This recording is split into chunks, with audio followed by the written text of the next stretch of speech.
keenya misiraachoonna of yeroo malee dhugicha labsinaa. Jaarraa qabadhee dhufee lola afuuraa kan jedhamudha.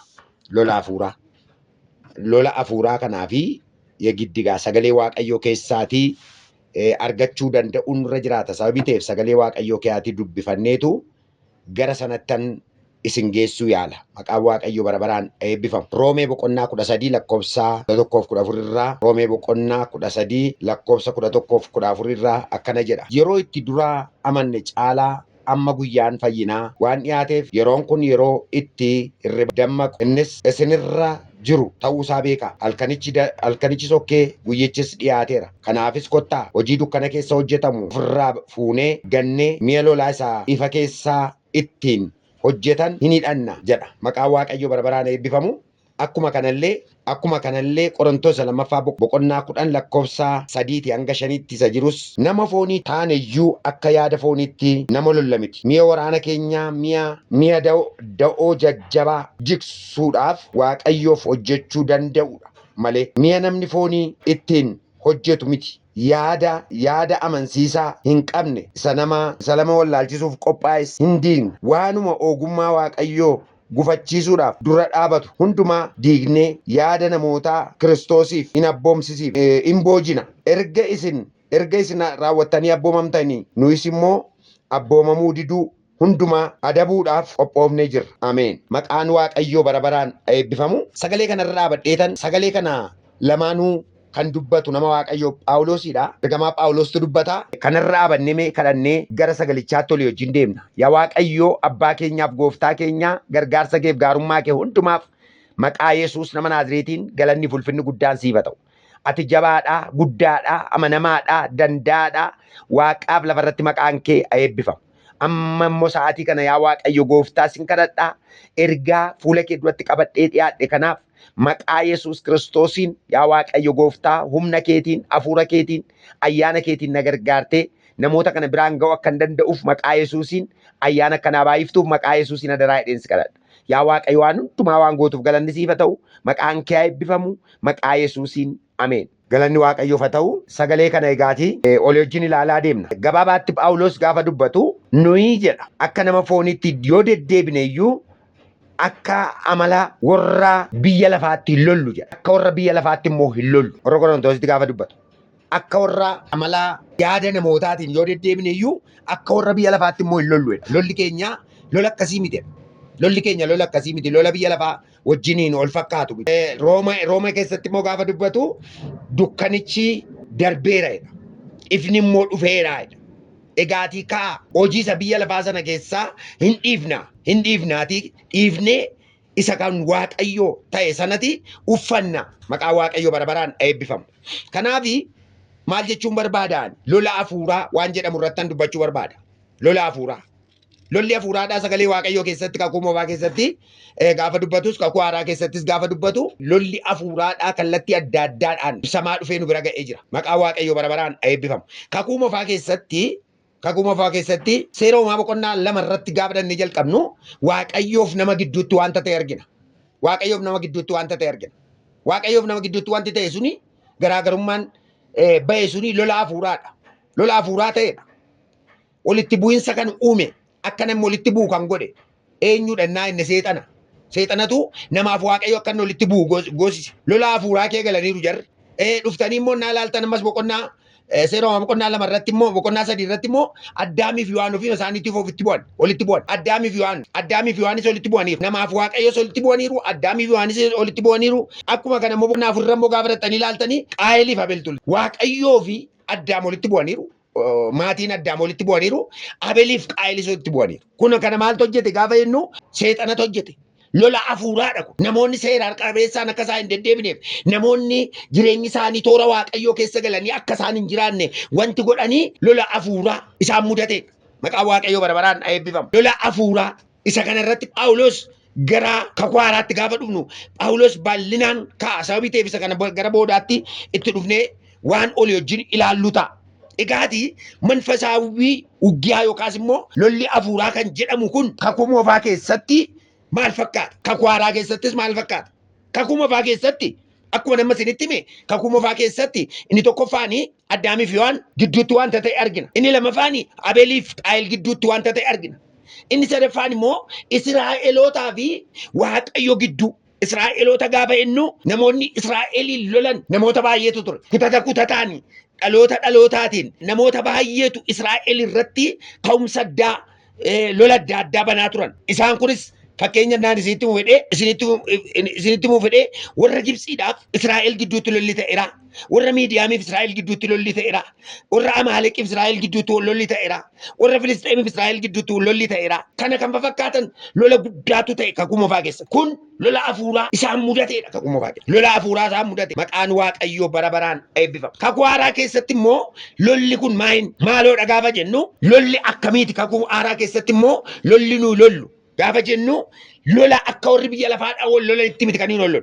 Ni tokkoffaan lola akka biyya lafaatti wal lola miti. Warri biyya lafaadhaa attamitti wal lollannaa jennee fi warri biyya lafaa haala siyaasaan wal lolu, warri biyya lafaa meeshaadhaan wal lolu, warri biyya lafaa wanta baay'eedhaan gosa baay'eedhaan wal lolu. Garee deeffatanii wal lolu, biyyaaf biyya walitti bu'aa, lagaaf lagi walitti bu'aa, afaaniin walitti bu'u wal lolu warri biyya lafaa. Lola kana miti lolli hin lolu. Maqaan Waaqayyoo bara baraan eebbifama. Lola hafuuraa gaafa jennu inni lammaffaan kakuu haaraa keessatti beekumsaatiin wal lolla miti. Beekumsa fooniidhaan wal lolla miti. Namoonni beekumsa foonii irratti qindaa'amanii ijaaramanii yeroo isaanitti wal lolan jira. Beekumsa fooniidhaan. Inni tokko na caalaa'edha. Inni tokko sadarkaa akkasiirra hin jiraa'edha. Inni tokko sanarra hin jiraa'edha. Inni tokko kanarra hin jiraa'edha. Kanatu naa taa'edha. Sanan naa taa'edha. Akkasittiitiin yerootti namoonni lola keessa galantu jira. Beekumsa irratti kan hundaa'e. Isheen tokko anatu beekaa itti biyyi isheen tokko anatu caalaa itti biyyiin ishee tokkootiin immoo biyya gadaanoodhaa ittee fudhattee ilaalti. Beekamtummaa irratti kan hundaa'e lola akkasiitu jira. Kanarraan kan ka'e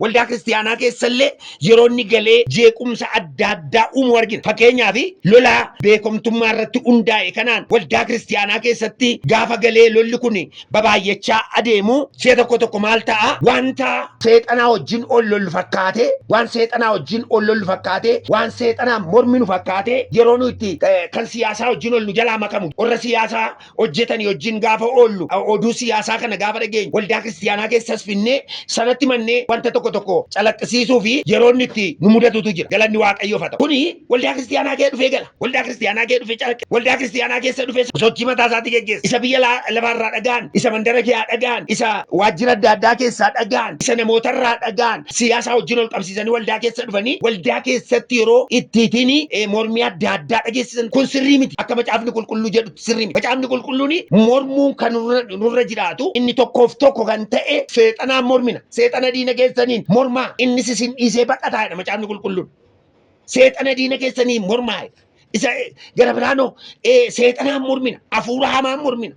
Hafuura hamaa kana immoo zariidhaan maqaa dhoofnee miti. Nama tokko maqaa dhoofnee miti. Biyya maqaa dhoofnee miti. Qomoo tokko maqaa dhoofnee miti. Yeroo baay'ee wanti nama dhibu wanti yeroo baay'ee akka ofii kootiitti namoota taasisamu siyaasa wajjin ol qabsiifne wanti nu hojjennu mudannoo yookaas immoo dogoggora addaa keessa yeroo ni gallutu jira. Fakkeenyaaf hafuura boorantichaa inneeti mormii adda addaa geggeessina. Boorantichaa jechuun maal jechuudha? Boorantichaa jechuun zarii booranaa tokkodha kan ilaallatu. Maleessaati hafuura miti boorantichaa jedhamee yerootti namni seexanaan mormu jira. Inni lammaffaan hafuura arsii immaa beetedhanii kan warra arsiidhaan maqaadhaan yeroo isaan ittiin morman jira. Inni gara biraan hafuura musliimaa maqaa dha'u. Inni gara biraan hafuura amantaa wajjin ol qabate fakkeenyaaf musliima maqaa dha'uun hin barbaachisu waldaa kiristaanaa keessa. Musliimota maqaadhaanii ittiin mormuun sirrii miti waldaa kiristaanaa keessa. Dogoggora guddaadha. Amantaa tokko maqaa dha'uudha. Namoonni waaqeffannaa adda addaa akkaataa beekaniin waaqeffatan, akkaataa isaan barbaachiseen waaqeffatan. Ati waan waaqeffattu beekirraan kana beek. Kan namaatti bu'amee nama loluun, kan namaatti bu'amee siyaasa keessa galuun, kan namaatti bu'amee ittiin mormuun sirrii miti. Dogoggora guddaadha. Inni gara biraan zarii tuquun yerootti zarii tuqan jira. Lamisaale fakkeenya fudhannee ilaala. Wasangaallaa jedhanii yerootti namoonni ittiin morman jiru. Kuni siyaasa keetti waan dhalatee dhufe, siyaasa keetti waan uumamee dhufe tokkoon waldaa kiristaanaa keessa galanii ittiitiin namaa mormuun sirrii miti. Hafuura adda baasuu danda'u nurra jira. Dogoggora guddaadha. Maqaa namaa yerootti dhaamu. Anna yaadadha. Bara guyyaanen biyya qabattee turte keessatti yeroo Juwaar miidiyaa irratti baay'een tirii ta'aa ture sana hafuura Juwaar jedhanii yeroo ittiin mormaa turan ture. Hafuura Juwaar yeroo Maqaleen achiiti lola kaafte sana Maqaleedhaan namoonni ittiin morman tureera. በጣም ስህተት ነው። ዶጎጎረ ጉዳ ወልዳን ክርስቲያና kan isheen dhaabatteef gam tokko dhaaba gam tokko goranii gam tokko mormuu miti gam tokko goranii gam tokko mormuu miti isa tokko bira dhaabatanii isa tokko mormuu miti waldaan kiristiyaanaadha waaqayyoon bakka buutee dhaabat waaqayyoota bakka buufate akka waaqayyoo bakka buufatetti immoo qaama waaqayyoo taate hojii waaqayyoo hojjechuurraan kan hafe zarii keessa galu siyaasa keessa galu gamatti ce'u haala siyaasi tokko sadarkaa siyaasi tokko irra ga'e irra gara siyaasi tokkotti goreetti goranii tiini faayidaa mataa ofiidhaaf waa goggochuun sirrii miti maqaan waaqayyoo bara baraan eebbifama sirrii miti warri gurguddaadha ofiin jedhanis yeroo siyaasi gar tokkotti deebi'u siyaasa duukaa luucca'uu sirrii miti waldaan kiristiyaanaa kophaa ishee dhaabachuu danda'utu irra jira siyaasaan makamtee dhaabachuun irra hin jiraatu siyaasaa fi waldaan kiristiyaanaa waliin makamu kan jedhamu yeroo baay'een dubbatama garuu ituunni ol makuu argina siyaasa duukaa luucca'uun hin barbaachisu waldaan kiristiyaanaa kophaa ishee dhaabachuu danda'utu irra jiraatu waldaan kiristiyaanaa ofii dhaabattee waan hojjechuu danda'utu irra jiraatu kaayyoo qabdu bakkaan ga'achuutu irra jiraatu maleessaa siya tokko as luucca'u siya tokko achi luucca'u gara siyaasitti goretti goru achi goruun hin barbaachisu zarii tokko bira dhaabatanii zarii tokko loluun zarii tokko bira dhaabatanii zarii tokko ceephaa'uun zarii tokko bira dhaabatanii isa tokko loluun hin barbaachisu mootummaan ofiisaas fugaa lola barbaadde yoo ta'e dirree waraanaa dhaqii lola waldaa kiristiyaanaa keessa dhaabattee akka nama lola lolutti hin godhe nama walitti naquun sirrii kanaaf angama kun wanta dubbachuu barbaadu kanarraa of eeggachuu lolli hafuuraa maal akka ta'e beeku lolli hafuuraadhaa isa kam akka ta'e hubannee bira ga'uu danda'u nurra jira namoonni baay'een kanarraan kan kee keessa ba'anii yeroo isaanitti aadaadhaan morma jira aadaadhaan morma amantaadhaan morma kun dhaabachuutu irra jiraata yeroo baay'ee namni waa'ee abbaa gadaa maqaa kaasee warra abbaa gadaadhaan ituu mormanii waan biraa keessa galan jiru abbaa gadaadhaan ituu mormanii abbaa gadaadhaan mormuu jechuun siyaasa gara biraa keessa galuu jechuudha deemsa mataa keetii deemuu danda'u sirra jiraatan irraan kan hafe kan abbaa tokko keessa galtee borcuun gaarii miti hin jedhan kan abbaa tokko keessa galanii borcuun kan kee sirriidha sirriidha qabadhuu deem aadaa keessa galuun sirri miti amantaa gara biraa keessa galuun sirri miti inni kan waa'ee Yesuus Kiristoos yoom dhumee jenna waa'een hojii Yesuus Kiristoos yoom dhumee jennaan gara biraatti ceene yoom gara biraatti darbuun jedha Phaawulos gaafa dubbatu warra Galaatiyaadha yoom gara biraatti sokkitan jedha ayyaasfaligi kun jechuun namaaf nama walitti naquu jechuudha kun jechuun qomoof qomoo walitti naquu jechuudha qomoof qomoo bira dhaabachuun yookaas qomoo tokko biraa baatee qomoo tokko bira dhaabachuu jechuun mataan isaa dogoggora guddaa warra afaaniin adda ta'an gidduu dhaabatanii gam tokkotti waan biraa haasa'uun dogoggora guddaa እኛ የክርስቶስ አምባሳደር ነን ክርስቶስን bakka buunee dhaabanne irraan kan hafe nama tokko bakka buunee hin dhaabanne mootummaa tokko bakka buunee hin dhaabanne eenyuun bakka buunee hin dhaabanne kanaaf amantaan keenya yookaas lolli hafuuraa keenya adda ba'uu danda'utu irra jira waan gilxii ta'e ta'utu irra jira waan ifaan ifa ta'e ta'utu irra jira waliin hin makinaa amantoonni waliin hin makinaa tajaajiltoonni waliin hin makinaa warri gurguddaan waliin hin makinaa warri xixiqqaan waliin hin makinaa adda baasa lola hafuuraa adda baasa lolli hafuuraadhaa adda hin baane yeroo baay'ee inni tokko siyaasaan qabee nama siyaasaan qabeetu wangeelaaf siyaasa walitti qabeetu ittiin nama ceephoo barbaada inni tokko immoo beekumsaaf siyaasa walitti qabee ittiin nama ceephoo barbaada ayidellem layyitee waqqa lola hafuuraadhaa adda baasii beeki kanaaf lolli hafuuraadhaa inni gara biraadhaa daangaan qaba bareellee shuggiyaadha beeta kiristiyaaniin bitti waagga wanta daangaan qabne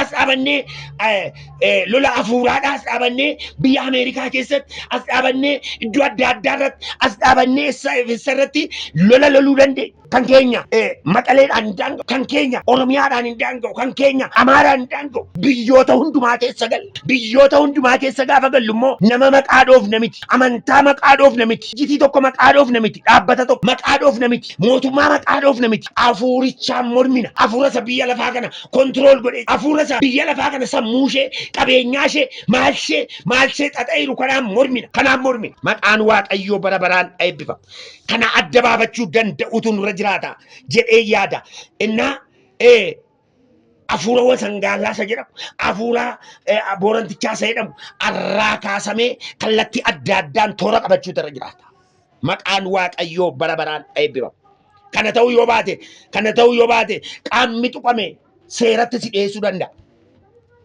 Qaamni tuqame seeratti si dhiyeessuu danda'a. Si qabuu danda'a.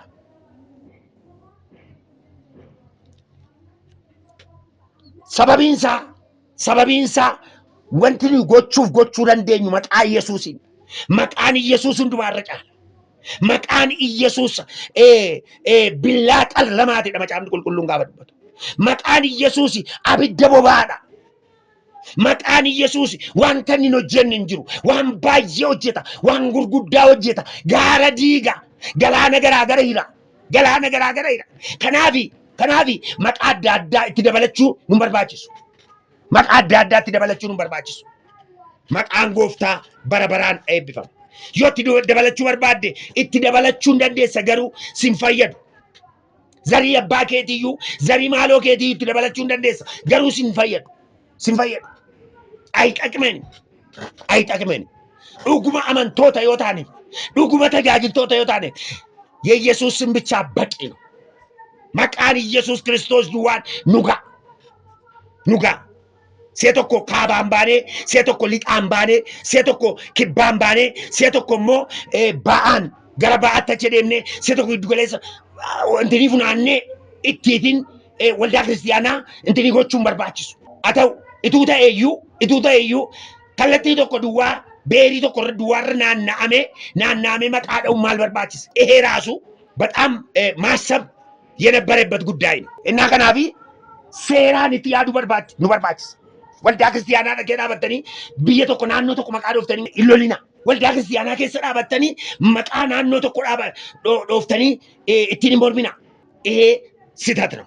Inni gara biraan egaatii gara kakuu haaraatti gaafa deebinu Efesoon boqonnaa 6 lakkoofsa 10 kaasee hanga 18 irratti wanta ifaan ifa ta'e dubbata. Lolli hafuuraa kan jedhamu kun waan ifaan ifa ta'e dubbata. Waan ifaan ifa ta'e. Mi'a Waaqayyoo, mi'a lolaasa kan Waaqayyoo hidhadhaa. Warra Efesoonitti gaafa inni dubbatu argina. Maaliif akka ta'edha? Efesoon inni mana hidhaa keessa galee jira. Mana hidhaa keessa galee gaafa jiru Efesoon adeemsi warra Efesoon rakkoo adda addaa isaan mudachuun isaanii, rakkoon adda addaa isaan mudachuun isaanii, lola hafuuraatti dadhabuun isaanii namni. Lola hafuuraatti dadhabuun isaanii namni. Yeroo sana ari'atamuun baay'ataa jira. Namoonni hin ari'atamu, namoonni hin hidhamu, namoonni hin ajjeefamu, namoonni waan baay'eetu isaan irra ga'a. Kanarraa kan ka'e Phaawulos kan inni barsiisu mi'a lolaasa kan Waaqayyoo hidhadhaa, guutummaatti hidhadhaa. Guutummaatti hidhadhaa. Bakka guutummaatti hidhadhaa. Kanaafuu maal ta'uu darra jira? Guutummaatti yoo hidhattan malee hin dandeessan.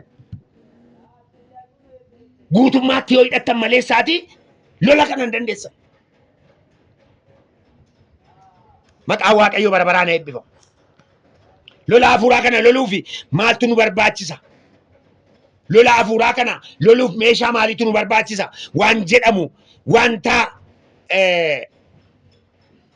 tokko lamaan isinitti himuun barbaada. Isa kana fuuldura waanan irra deebi'ee namoota yaadachiisuu barbaadu lola hafuuraa guutummaatti hidhachuu danda'u nurra jiraata.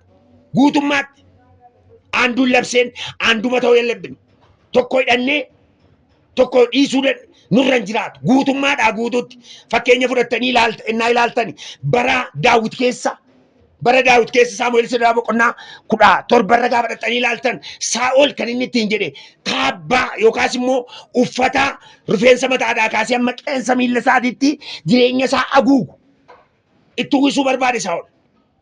Innaan Daawit akkana jedhe ay kanatti hin shaakalle. Kanan shaakalle isa itti deebiseetu isa jaarsatti deebisee ofiiti shaakala mataa isaatii fudhate. Maal jechuun barbaade? Guutummaatti hidhachuu danda'u nurra jiraata. Kanaaf guutummaatti inni guutummaan kun wanta jedhamu ittanis hin deebisa. Ammaaf garuu asumarra dhaabadheen gara marsaa lammaffaatti gaafa deebinu tokko lamaadhaan ilaalla.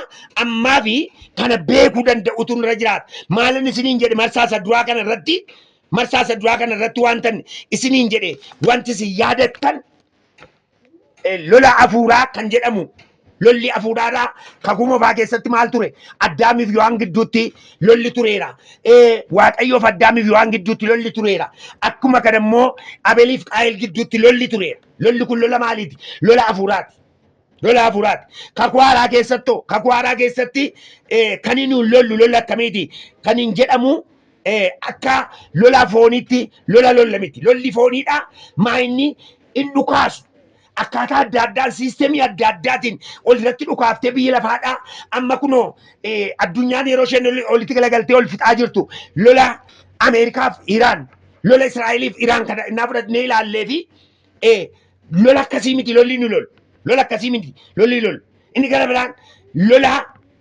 beekumsaan hundaa'e miti lolli lolu lola afuuraa waan jedhamu ogummaa irratti yookaas beekumsa irratti barumsa irratti maastersii digirii guuttachuudhaan itti lola miti lola afuuraati lolli afuuraa immoo gaafa lollu maqaa namaan dhoofnu aadaa maqaan dhoofnu sanyii maqaan dhoofnu qomoo maqaan dhoofnu biyya maqaan dhoofnu laga maqaan dhoofnu maqaan dhoofnu nama dhuunfaa maqaan dhoofnu mana amantaa tokko maqaan dhoofnu ituu maqaan dhayin lola kana lolla maqaan waaqayyoo bara baraan eebbifamu